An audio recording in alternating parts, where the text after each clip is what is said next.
ನೀವು ಯಾವನ್ನ ಸೆಲೆಕ್ಟ್ ಮಾಡ್ಕೊಳ್ಳಿ ನಮ್ಗೆ ಸಂಬಂಧ ಇಲ್ಲ, ನಾನು ನಿಲ್ಲೋದೇ ಅಂತಕ್ಕಂಥ ಒಂದು ದಾಷ್ಟ್ಯದಿಂದ ಇವತ್ತು ಹೋಗಿ ನಾಮಿನೇಷನ್ ಫೈಲ್ ಮಾಡ್ತಾರೆ ಅಂತ ಹೇಳಿದ್ರೆ, ಒಬ್ಬರಲ್ಲ ಇಬ್ಬಿಬ್ರು ನಾಮಿನೇಷನ್ ಫೈಲ್ ಮಾಡ್ತಾರೆ ಅಂತ ಹೇಳಿದ್ರೆ ಈ ಪಕ್ಷಕ್ಕೆ ಯಾರು ಗೌರವ ಕೊಡ್ತಾ ಇದ್ದಾರೆ? ಸ್ಮಿತಾ, ಇದು ಕೇವಲ ಬರೀ ಕರ್ನಾಟಕದ ವಿಚಾರ ಅಲ್ಲ. ನೀವು ಅಸ್ಸಾಮಲ್ಲಿ ನೋಡ್ಕೊಂಬನಿ, ಭೂಪೇನ್ ಬೋರಾ ಇಲ್ಲಿವರೆಗೂ ಹತ್ತಿರದವರೆಗೂ ಅಧ್ಯಕ್ಷರಾಗಿದ್ದವರು, ಅವರು ಬಿಟ್ಬಿಟ್ಟು ಬಂದು ರಾಹುಲ್ ಗಾಂಧಿ ಮಾತಾಡಿದ್ಮೇಲೆ ಬಿಟ್ಬಿಟ್ಟು ಬಂದು ಬಿಜೆಪಿಗೆ ಸೇರ್ತಾರೆ. ಪ್ರದ್ಯುತ್ ಬರ್ಡೋಯಿ ಅವರು ಸೀನಿಯರ್ ಮೋಸ್ಟ್ ಲೀಡರು ಬಂದ್ಬಿಟ್ಟು ಬಿಜೆಪಿಗೆ ಸೇರ್ತಾರೆ. ಬಿಹಾರಲ್ಲಿ ಇರೋದೇ 6 ಜನ, 6 ಜನದಲ್ಲಿ 3 ಜನ ಅಬ್ಸ್ಟೈನ್ ಆಗ್ತಾರೆ ವೋಟಿಂಗ್ ಅಲ್ಲಿ.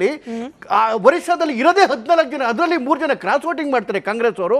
ಹರಿಯಾಣದಲ್ಲಿ ಕ್ರಾಸ್ ವೋಟಿಂಗ್ ಮಾಡ್ತಾರೆ. ಅದ್ರ ಅರ್ಥ ಏನು ಅಂತ ಹೇಳಿದ್ರೆ, ಇಡೀ ದೇಶದ ಇವ್ ನೇಮ್ ಎ ಸ್ಟೇಟ್ ಅಲ್ಲಿ ಏನು ಕಾಂಗ್ರೆಸ್ಗೆ ಮರ್ಯಾದೆಯನ್ನು ತೆಗಿತಿರ್ತಕ್ಕಂಥದ್ದು ಬೇರೆ ಯಾರು ಅಲ್ಲ, ಅವರ ಕಾರ್ಯಕರ್ತರು, ಅವರ ನಾಯಕರು. ಯಾಕೆ ಅಂತ ಹೇಳಿದ್ರೆ ನೋಡಿ, ಯಾವತ್ತೂ ಅಷ್ಟೇ ಒಂದು ಪಕ್ಷ ನಿಷ್ಠೆ ಅಂತಕ್ಕಂಥದ್ದು ಭಕ್ತಿಯಿಂದ ಬರಬೇಕದು.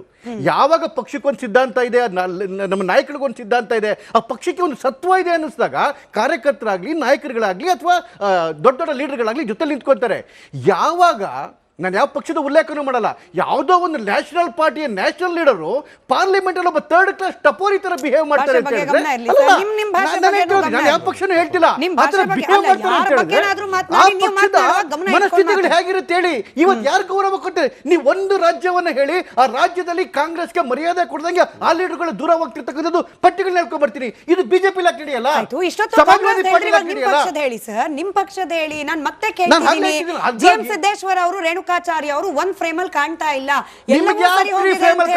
ಫ್ರೇಮ್ ಅಲ್ಲಿ ಕಾಣಕ್ಕೆ ಗಂಡ ಹೆಂಡ್ತಿನ, ಅವರು ಕಾರ್ಯಕರ್ತರು ಇವರು ಕಾರ್ಯಕರ್ತರು ಇಬ್ಬರು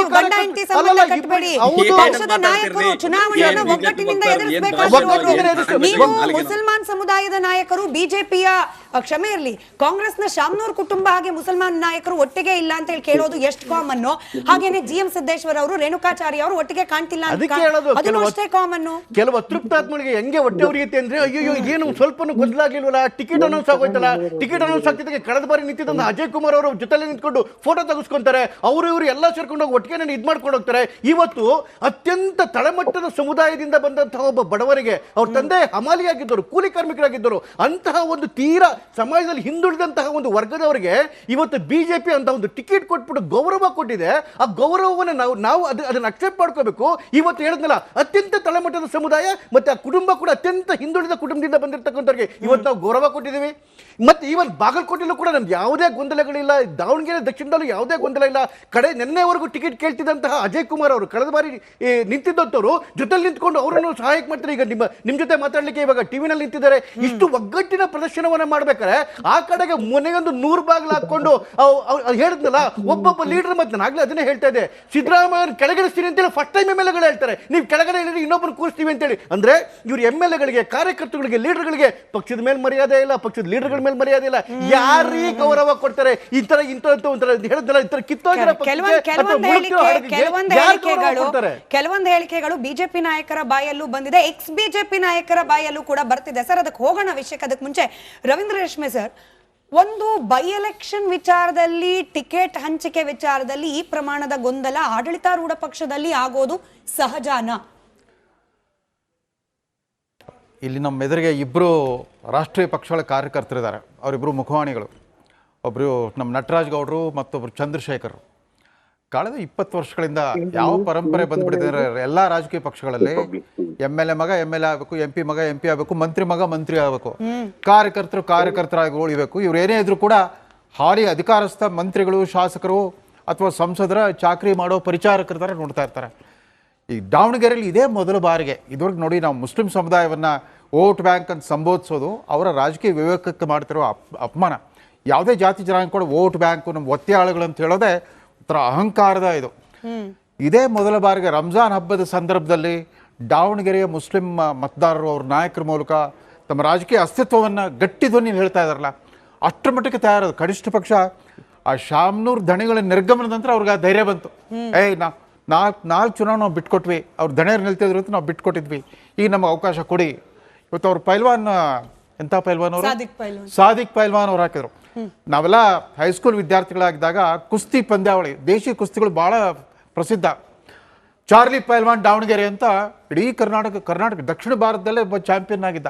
ಆ ಚಾರ್ಲಿ ಪೈಲ್ವಾನ್ ನಂತರ ಈಗ ಸಾದಿಕ್ ಪೈಲ್ವಾನ್ ಕಾಂಗ್ರೆಸ್ ಟಿಕೆಟ್ಗೆ ಈಗಾಗಲೇ ನಾಮಿನೇಷನ್ ಹಾಕ್ಬಿಟ್ಟು ಬಿ ಫಾರ್ಮ್ ನನಗೆ ಬರುತ್ತೆ ಅಂತ ಸವಾಲು ಹಾಕಿದಾರಲ್ಲ, ಇದು ಭಾಳ ಮುಖ್ಯವಾಗಿತ್ತು. ಯಾಕಂದರೆ ಕುಟುಂಬ ರಾಜಕಾರಣದ ಪರಂಪರೆ ದಾವಣಗೆರೆಯಲ್ಲಿ ಇವತ್ತಿಂದಲ್ಲ, 60-70 ದಶಕದಲ್ಲಿ ಕೂಡ ಕಾಂಗ್ರೆಸ್ ವಿಭಜನೆ ಆಗೋ ಸಂದರ್ಭದಲ್ಲಿ 2 ಕುಟುಂಬಗಳು ಮತ್ತು 2 ಮಠಗಳ ನಡುವಿನ ಪೈಪೋಟಿಯಲ್ಲಿ ಗಾಂಜಿ ವೀರಪ್ಪ ವರ್ಸಸ್ ಸಿದ್ವೀರಪ್ಪ, ಸಂಸ್ಥಾ ಕಾಂಗ್ರೆಸ್ನಿಂದ ಗಾಂಜಿ ವೀರಪ್ಪ, ಇಂದಿರಾ ಕಾಂಗ್ರೆಸ್ನಿಂದ ಸಿದ್ವೀರಪ್ಪ.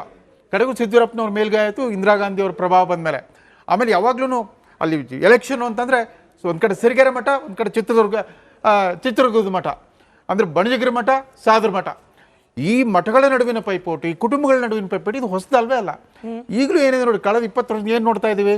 BJP ಅಂತಂದರೆ GM ಸಿದ್ದೇಶ್ವರರು, ಕಾಂಗ್ರೆಸ್ ಅಂದರೆ ಶಾಮನೂರು. ಅವರಿಬ್ಬರು ಸಂಬಂಧಿಕರೇ, ಒಂದೇ ಉಪಜಾತಿ, ಒಂದು ಸಂಬಂಧಿಕರು ಕೂಡ. ಅವರಿಬ್ಬರ ನಡುವೆ ನಡೀತಾ ಇದೆ. ಈ ಕುಟುಂಬಗಳ ಪ್ರತಿಷ್ಠೆ ನಡುವೆ 2 ಪಕ್ಷಗಳ ಕಾರ್ಯಕರ್ತರ ಗತಿ ಏನು?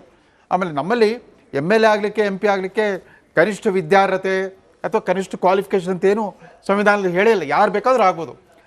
ವಿದ್ಯಾರ್ಥಿ ಇಲ್ಲದೆ ಆದರೂ ಕೂಡ ಒಬ್ಬ ಶಾಸಕನಾಗ್ಲಿಕ್ಕೆ ಬೇಕಾಗಿರುವಂಥ ಒಂದು ರಾಜಕೀಯ ತಿಳುವಳಿಕೆ, ಪ್ರಬುದ್ಧತೆ, ಅನುಭವ, ಆಮೇಲೆ ನಾಯಕತ್ವದ ಪ್ರತಿಭೆ ಅದೆಲ್ಲ ಬೇಕಲ್ವಾ? ಆ ಮಾನದಂಡಗಳನ್ನು ಬಹಿರಂಗವಾಗಿ ಹೇಳಿಕ್ಕೆ ಇವತ್ತು ಯಾವ ಪಕ್ಷವರು ತಯಾರಿಲ್ಲ. ಟಿಕೆಟ್ ಕೇಳಿದ ತಕ್ಷಣ ವಿನೇಬಿಲಿಟಿ ಇದೆಯಾ, ಗೆಲ್ಲೋ ಸಾಮರ್ಥ್ಯ ಇದೆಯಾ? ಗೆಲ್ಲೋ ಸಾಮರ್ಥ್ಯ ಅರ್ಥ ಏನು? ಜಾತಿ ಬಲ, ಧನಬಲ, ತೋಳುಬಲ, ಸಂಘಟನಾ ಬಲ ಇತ್ಯಾದಿ ಇದೆಯಾ ಅಂತ. ಜಾತಿ ಬಲ, ಧನಬಲ ಇದ್ರೆ ಉಳಿದಿದ್ದೆಲ್ಲ ತಾನೇ ಕ್ರೋಢೀಕರಣ ಆಗುತ್ತೆ ಅಂತ. ಹೀಗಾಗ್ಬಿಟ್ಟು ಏನಾಗ್ಬಿಟ್ಟಿದೆ, ಪಕ್ಷ ರಾಜಕಾರಣ ಶಿಥಿಲಗೊಂಡಿದೆ. ಅಂದ್ರೆ ಪಕ್ಷ ರಾಜಕಾರಣದ ಪತನಕಾಂಡ. ಪಕ್ಷಕ್ಕಿಂತ ವ್ಯಕ್ತಿಗಳು ಬಲಿಷ್ಠರಾಗಿರೋದ್ರಿಂದ ಇವತ್ತು ಸಮರ್ಥರದ ಒಬ್ಬ ಎಳೆ ವಯಸ್ಸಿನ ಹುಡುಗ, ನಮ್ಮ ತಾತನೇ ಕಟ್ಟಿದ್ ನಿಮ್ಮ ಪಕ್ಷ ಇಲ್ಲಿ ಏನ್ರಿ ಕೇಳ್ತೀರಾ ಅಂತ ಅವ್ರು ಸವಾಲ್ ಆಗ್ತಾ ಇದ್ದಾನೆ. ಸಮರ್ಥ ಅಂತ ಹೆಸರಿಟ್ಟು ಮಾಡ್ಲಿಕ್ಕೆ, ಹೆಸರಿದ್ದ ಮಾತ್ರಕ್ಕೆ ಅದಕ್ಕೆ ಸಾಮರ್ಥ್ಯ ಇದೆ ಅಂತ ಏನೋದು ಪ್ರೂಫ್ ಅಲ್ಲ. ಅದು ಒಂದು ಸ್ವಲ್ಪ ವಿನಯ ತೋರಿಸ್ಬೇಕಾಗಿದೆ. ಅಟ್ಲೀಸ್ಟ್ ನಾಮಿನೇಷನ್ ಹಾಕೋ ದಿವಸ, ಅದು ಇನ್ನು ಪಕ್ಷದ ಶಿಸ್ತಿನ ಉಲ್ಲಂಘನೆ ಇದು. ಪಕ್ಷ ಇನ್ನು ಅಧಿಕೃತವಾಗಿ ಘೋಷಣೆ ಮಾಡೋಕ್ಕಿಂತ ಮುಂಚೆನೆ ನಮ್ಮ ತಾತನೇ ಕಟ್ಟಿದ್ದು ಇನ್ಯಾರಿ ಕ್ಯಾಂಡಿಡೇಟ್ ಆಗಬೇಕು ಅಂತ ಕೇಳ್ತಾ ಇದ್ದಾರಲ್ಲ. ಬಟ್ ಏನು ಇವರು ರೋಲ್ ಮಾಡೆಲ್ ಯಾರು? ಇವತ್ತು ಸೋನಿಯಾ ಗಾಂಧಿ ಕುಟುಂಬದಲ್ಲೇ 3 ಜನನು ಪಾರ್ಲಿಮೆಂಟ್ನಲ್ಲಿದ್ದಾರೆ. 2 ಲೋಕಸಭಾ ಸದಸ್ಯರು, 1 ರಾಜ್ಯಸಭಾ ಸದಸ್ಯರು. ನಾವು ಒಬ್ರು MLA ಮಂತ್ರಿ, ಮತ್ತೊಬ್ರು MP. ಈಗ ನಮ್ಮ ಮಗನು ಯಾಕೆ MLA ಆಗಬಾರ್ದು ಅಂತ ಎಲ್ಲರೂ ಅದೇ ಕ್ಲೇಮ್. ಯಾರೂ ಕೂಡ ಕುಟುಂಬ ರಾಜಕಾರಣ ವಿರುದ್ಧ ಮಾತಾಡೋ ಸ್ಥಿತಿಯಲ್ಲಿಲ್ಲ. ಆ ಬಾಗಲಕೋಟೆಯಲ್ಲಿ ಒಂದೇ ಕುಟುಂಬದ 4 ಜನ ಮಕ್ಕಳು ಬಾಗಲಕೋಟೆ ಕ್ಷೇತ್ರ ತಮ್ಮ ಜಾಗೀರ್ ಅನ್ನೋ ಥರ, ಮಂತ್ರಿ ಜಾಗೀರ್ ಅನ್ನೋ ಥರ. ಸಿದ್ದರಾಮಯ್ಯನವ್ರಿಗೆ ಇಚ್ಛಾಶಕ್ತಿ ಇದ್ರೆ, DK ಶಿವಕುಮಾರ್ ಅವ್ರಿಗೆ ಒಂದು ಗಟ್ಟಿತನ, ಒಂದು ರಾಜಕೀಯ ಸಂಕಲ್ಪ ಇದ್ರೆ, ದಾವಣಗೆರೆಯಲ್ಲಿ ಶಾವನೂರು ಶಿವಶಂಕರಪ್ಪನವ್ರ ಪುಟ್ಟ ಕುಟುಂಬಕ್ಕೆ 3ನೇ ತಲೆಮಾರು ಟಿಕೆಟ್ ನಿರಾಕರಿಸೋ ಧೈರ್ಯ ತೋರಿಸ್ಲಿ. ಅಥವಾ ಮೇಟಿ ಕುಟುಂಬದಲ್ಲಿ ಕುರುಬರು ಯಾರು ಇಲ್ವಾ ಅಲ್ಲಿ ಕಾರ್ಯಕರ್ತರು? ಯೋಗ್ಯರು, ಪಕ್ಷಕ್ಕಾಗಿ ನಿಷ್ಠಾವಂತರಾಗಿ ಕೆಲಸ ಮಾಡ್ತಿರೋ ಯಾರು ಇಲ್ವಾ? ನಿಜ. ಇವೆರಡೂ ಮಾಡಿದ್ರೆ ಕಾಂಗ್ರೆಸ್ ಪಕ್ಷಕ್ಕೆ ಒಂದು ಶ್ರೇಯಸ್ ಬರುತ್ತೆ. ಹಂಗಾಗ್ತಾ ಇಲ್ಲ. ಎಲ್ಲರೂ ಕೂಡ ಈ ಕುಟುಂಬ ರಾಜಕಾರಣ ಅನ್ನೋದು ಜಾತಿ ರಾಜಕಾರಣಕ್ಕಿಂತ ಬಹಳ ಕೆಟ್ಟದ್ದು. ಇದಕ್ಕೆ ನಟರಾಜ್ ಗೌಡರು ರಿಯಾಕ್ಟ್ ಮಾಡಲಿ. ಅದಕ್ಕೆ ಮುಂಚೆ ನಮ್ಮ ಜೊತೆಯಲ್ಲಿ ದಾವಣಗೆರೆ ದಕ್ಷಿಣ ಕ್ಷೇತ್ರದಲ್ಲಿ ಟಿಕೆಟ್ ಆಕಾಂಕ್ಷಿಯಾಗಿದ್ದವರು, ಕಳೆದ ಬಾರಿ ಚುನಾವಣೆಯನ್ನು ಕೂಡ ಫೇಸ್ ಮಾಡಿದವರು ಅಜಯ್ ಕುಮಾರ್ ಅವರು ಜಾಯ್ನ್ ಇದ್ದಾರೆ. ಹಾಗೆ ಸಾದಿಕ್ ಪೈಲ್ವಾನ್ ಅವರು ಕೂಡ ಕಾಂಗ್ರೆಸ್ನಿಂದ ನಾಮಿನೇಷನ್, ಅಂದ್ರೆ ಸದ್ಯಕ್ಕೆ ನಾಮಿನೇಷನ್ ಫೈಲ್ ಮಾಡಿ ಬಂದಿದ್ದಾರೆ. ಕಾಂಗ್ರೆಸ್ನಿಂದ ಬಿ ಫಾರ್ಮ್ ಸಿಗುತ್ತೆ ಅನ್ನೋ ವಿಶ್ವಾಸದಲ್ಲಿರುವ ಸಾದಿಕ್ ಪೈಲ್ವಾನ್ ಅವರು ಕೂಡ ಜಾಯ್ನ್ ಆಗಿದ್ದಾರೆ. ನಮಸ್ಕಾರ, ಇಬ್ಬರಿಗೂ ಕಾರ್ಯಕ್ರಮಕ್ಕೆ ಸ್ವಾಗತ. ಪೈಲ್ವಾನ್ ಸರ್, ಈಗ